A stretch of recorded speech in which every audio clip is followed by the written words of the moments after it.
तो हेलो दोस्तों, आप लोग कैसे हो। उम्मीद करेंगे आप लोग ठीक होंगे। आज हम क्लास 12th बायोलॉजी अंडाणु की संरचना को देखेंगे, यानी अंडाणु की संरचना, स्ट्रक्चर ऑफ ओवम। क्या है स्ट्रक्चर ऑफ ओवम, इसका इंग्लिश मीनिंग है। तो हम इस क्लास में आपको अंडाणु की संरचना को समझाएंगे और उसका स्ट्रक्चर बनाना सीखेंगे, यानी संरचना बनाना आपको सिखाएंगे। पहले आपको हम संरचना बना देते हैं, उसके बाद हम समझाएंगे। तो यहाँ पर संरचना हम बनाते हैं। तो देखिए, संरचना बनाना एक आसान है। पहले यहाँ पर हम बनाते हैं, पहले गोला सा ऐसे करेंगे, फिर इसी तरह इसके बगल में एक ठो गोला करेंगे। इसको हम कलर कर देते हैं, जो आपको समझने में आसानी होगा।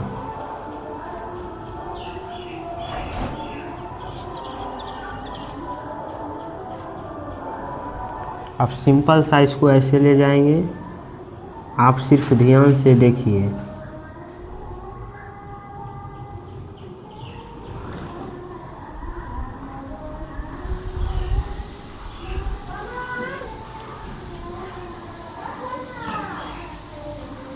आपको दिख रहा होगा हम कैसे कर रहे हैं।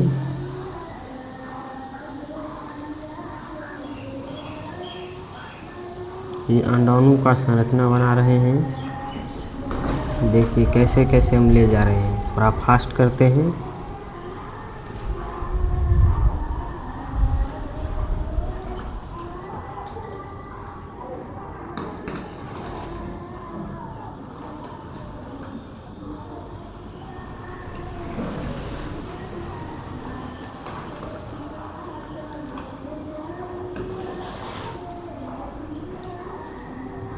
इसमें अभी भी कुछ काम करना है।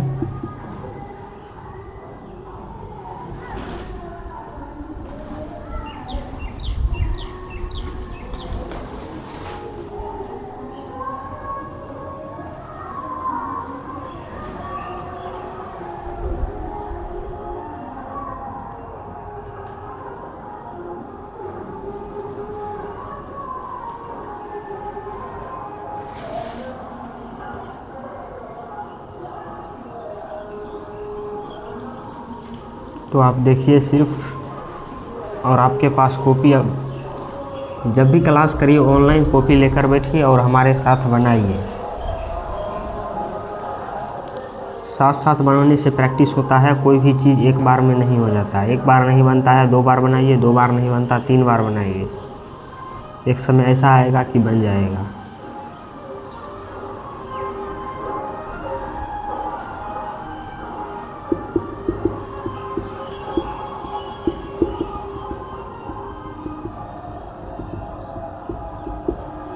तो आप देखिए, हम यहाँ पर बना दिए हैं अंडाणु की संरचना।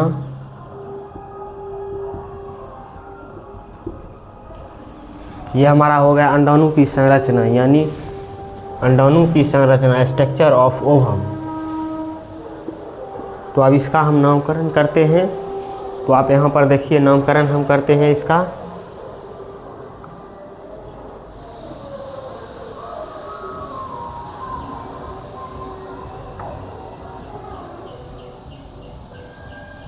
इसे कहते हैं हम ग्रेनुलोसा।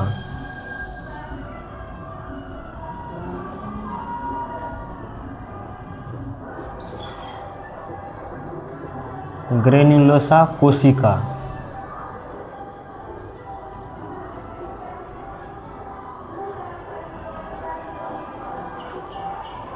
यही ग्रेनुलोसा कोशिका अंडाणु को पोषण देने का कार्य करता है। क्या करता है? ये ग्रेनुलोसा कोशिका अंडाणु को पोषण देने का काम करता है। तो आप यहाँ पर देखिए, पोषण, अंडाणु को पोषण कौन देता है? ग्रेनुलोसा कोशिका। तो ये है ग्रेनुलोसा कोशिका। इसके चारों तरफ ग्रेनुलोसा कोशिका पाया जाता है, जो पोषण देने का काम करता है। उसके बाद हम देखते हैं कोरोना रेडिएटा।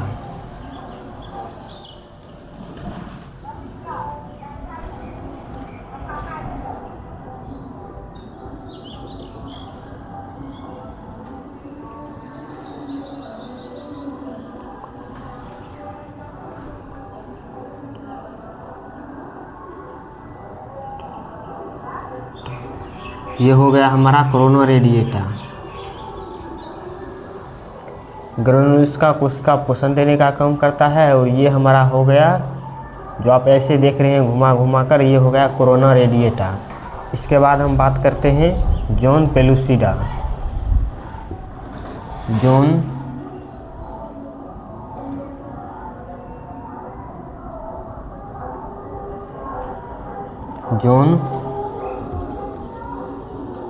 पे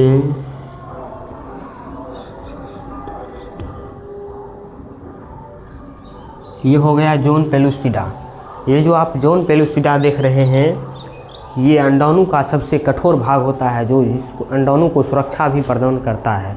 ये जोन पेलुसिडा सबसे कठोर भाग होता है।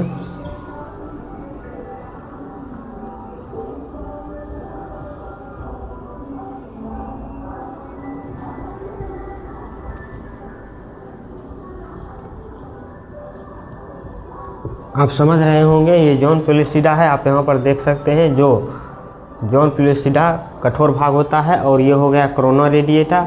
और ये जो आप देख रहे हैं, इसे हम कहते हैं ग्रेनुलोसा कोशिका, जो पोषण देने का काम करता है।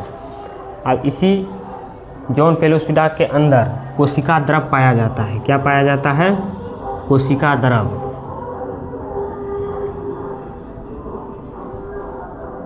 कोशिका द्रव्य। जोन पेलुसिडा के अंदर कोशिका द्रव पाया जाता है। इसी कोशिका द्रव के अंदर एक ठो केंद्रक पाया जाता है। क्या पाया जाता है? एक ठो केंद्रक पाया जाता है। तो यहाँ पर हम केंद्रक का भी नाम लिख देते हैं। क्या हो गया? ये केंद्रक।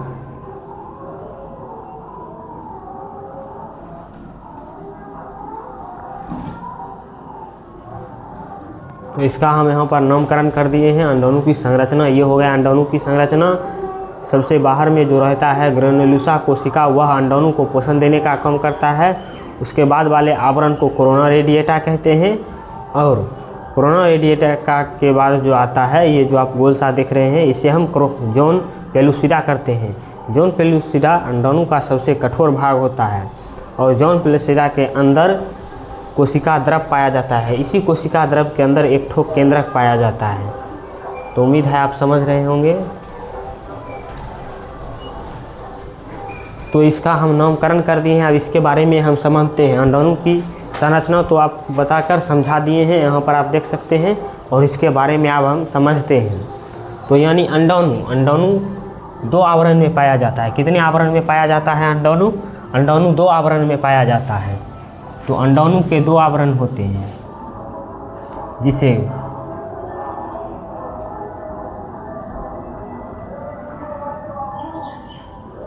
कोरोना रेडिएटा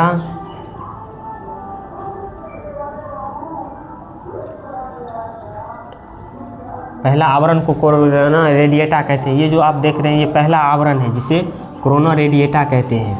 और दूसरा आवरण यहाँ पर हो गया जोन पेलुसिडा। तो आप यहाँ पर देखिए जोन पेलुसिडा।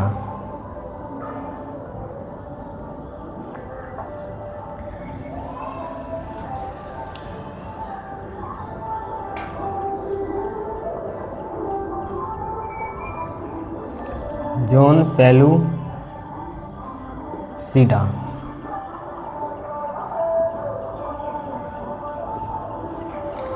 दूसरे आवरण को क्या कहते हैं? Zone pellucida. ये जो है, ये है आवरण।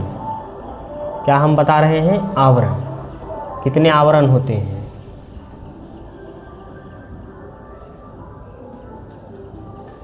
अंडाणु के कितने आवरण होते हैं?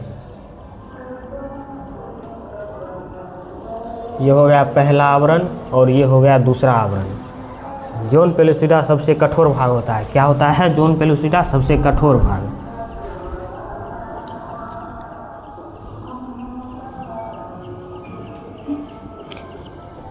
जोन पेलुसिडा की सहायता से निषेचन होता है। जोन पेलुसिडा की सहायता से क्या होता है? निषेचन होता है। वो भी हम लिख देते हैं। तो यहाँ पर देखिए जोन पेलुसिडा, अभी हम जोन पेलुसिडा की बात कर रहे हैं।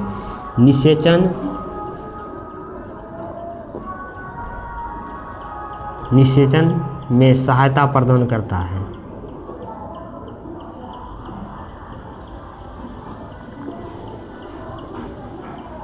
सहायता प्रदान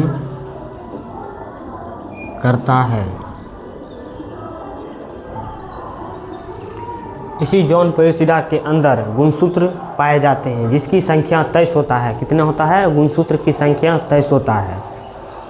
तो इसी कोशिका द्रव के अंदर पाया जाता है गुणसूत्र जिसकी संख्या 23 होता है। तो यहाँ पर हम लिखते हैं गुणसूत्र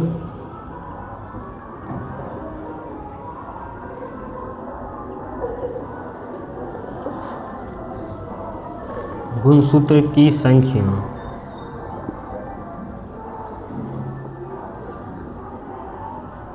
गुणसूत्र की संख्या कितने होते हैं? 23 होते हैं। यह गुणसूत्र कहाँ पाया जाता है? आपसे कोई पूछेगा गुणसूत्र होता है तो गुणसूत्र पाया कहाँ जाता है?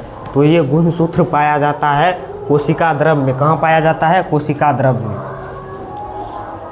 ये गुणसूत्र कहाँ पाया जाता है? कोशिका द्रव में।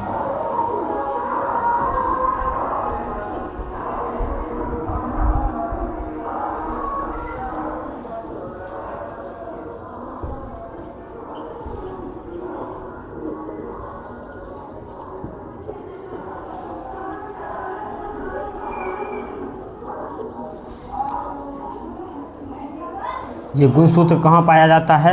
कोशिका द्रव में। और कोशिका द्रव के अंदर एक ठो अगुणित केंद्रक पाया जाता है। क्या पाया जाता है? एक ठो अगुणित केंद्रक पाया जाता है। इसी कोशिका द्रव के अंदर एक ठो अगुणित केंद्रक पाया जाता है।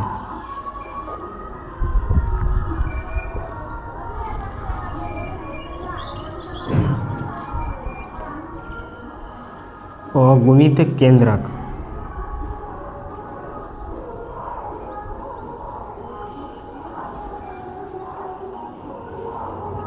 अगुणित केंद्रक कितने अगुणित केंद्रक पाए जाते हैं? सिर्फ एक ठो अगुणित केंद्रक पाए जाते हैं। यही जॉन पेलिसिडा के अंदर एक ठो अगुणित केंद्रक पाए जाते हैं।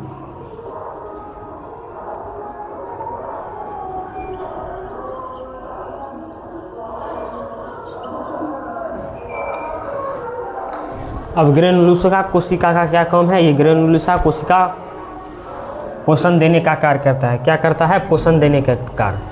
तो हम एक बार फिर से आपको समझा देते हैं आसान भाषा में। तो अंडाणु की संरचना, तो आप यहाँ पर स्ट्रक्चर ऑफ ओवम, इसका इंग्लिश मीनिंग हो गया स्ट्रक्चर ऑफ ओवम। आप यहाँ पर ये अंडाणु की संरचना देख रहे होंगे, हम बनाए हैं। सबसे बाहरी जो होता है उसे ग्रेनुलोसा कोशिका कहते हैं, जो पोषण देने का काम करता है। अंडाणु को पोषण देने का काम करता है। अंडाणु को पोषण देने का काम करता है। उसके बाद आ जाता है अंडाणु की संरचना। अंडाणु के 2 आवरण में पाया जाता है। अंडाणु कितने आवरण में पाए जाते हैं? अंडाणु 2 आवरण में पाए जाते हैं। प्रथम आवरण को कहते हैं कोरोना रेडिएटा, फिर दूसरे आवरण को कहते हैं जॉन पेलिसिडा। जॉन पेलिसिडा अंडाणु का सबसे कठोर भाग होता है जो निषेचन में सहायता प्रदान करता है। जब जनन की क्रिया होता है तो शुक्राणु को, सिर्फ एक शुक्राणु को अंडाणु के अंदर प्रवेश करने का कार्य यही करता है। इसी प्रकार हम लिख दिए हैं निषेचन में सहायता प्रदान करता है। अब कोशिका द्रव के अंदर, इसी में जॉन पेलिसिडा के अंदर क्या पाए जाते हैं? कोशिका द्रव पाए जाते हैं। जॉन पेलिसिडा के अंदर ये कोशिका द्रव पाए जाते हैं। और यही कोशिका द्रव के अंदर गुणसूत्र भी पाए जाते हैं। उस गुणसूत्र का संख्या होता है 23। गुणसूत्र का संख्या कितना होता है दोस्तों? 23। तो ये गुणसूत्र का संख्या हो गया कितना? 23। तो कोशिका द्रव के अंदर दोस्त क्या पाया जाता है? एक ठो अगुणित केंद्रक भी पाया जाता है। आप यहाँ पर देख लें, अगुणित केंद्रक पाया जाता है। ये केंद्रक अगुणित होता है।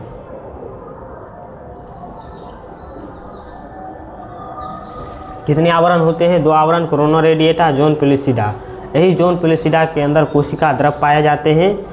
कोशिका द्रव के अंदर गुणसूत्र की संख्या भी होती है जिसकी संख्या होती है 23, क्योंकि आप जानते होंगे मनुष्य में गुणसूत्र की संख्या कितने होते हैं? 23। तो अब यही कोशिका द्रव के अंदर एक ठो केंद्रक पाए जाते हैं। तो आप यहाँ पर स्ट्रक्चर देख लीजिए, हम हट जाते हैं, स्क्रीनशॉट चाहते हैं तो ले लीजिए आप। हम अंडाणु की संरचना को समझा दिए हैं एकदम आसान भाषा में। हम उम्मीद रखते हैं आपसे कि आप इसी क्लास में अंडाणु की संरचना को याद कर लें और समझ लें, क्योंकि इससे आसान भाषा में आपको कहीं नहीं मिलेगा। हमारे चैनल का नाम है लक्ष्य बोर्ड, जिसमें हर विषय की तैयारी कराई जाती है क्लास 12th। तो हम यहाँ पर आपको बता दिए हैं, फिर हम नेक्स्ट वीडियो लेकर आएंगे। सिर्फ अभी हम स्ट्रक्चर ही बता रहे हैं, पिछले क्लास में हमने लिया था पुष्प की संरचना, इस क्लास में लिए हैं अंडाणु की संरचना। फिर इसी तरह बायोलॉजी के जितने भी डायग्राम आते हैं उसको हम इसी तरह समझाएंगे आसान भाषा में, क्योंकि आपको समझ भी आ जाएगा और डायग्राम भी साथ में मिल जाएगा। तो दोस्तों हम नेक्स्ट वीडियो में मिलते हैं। हम आपसे उम्मीद करते हैं कि ये वीडियो समझ में आया होगा तो कमेंट, लाइक और सब्सक्राइब करें। Thank you. नेक्स्ट वीडियो में मिलते हैं।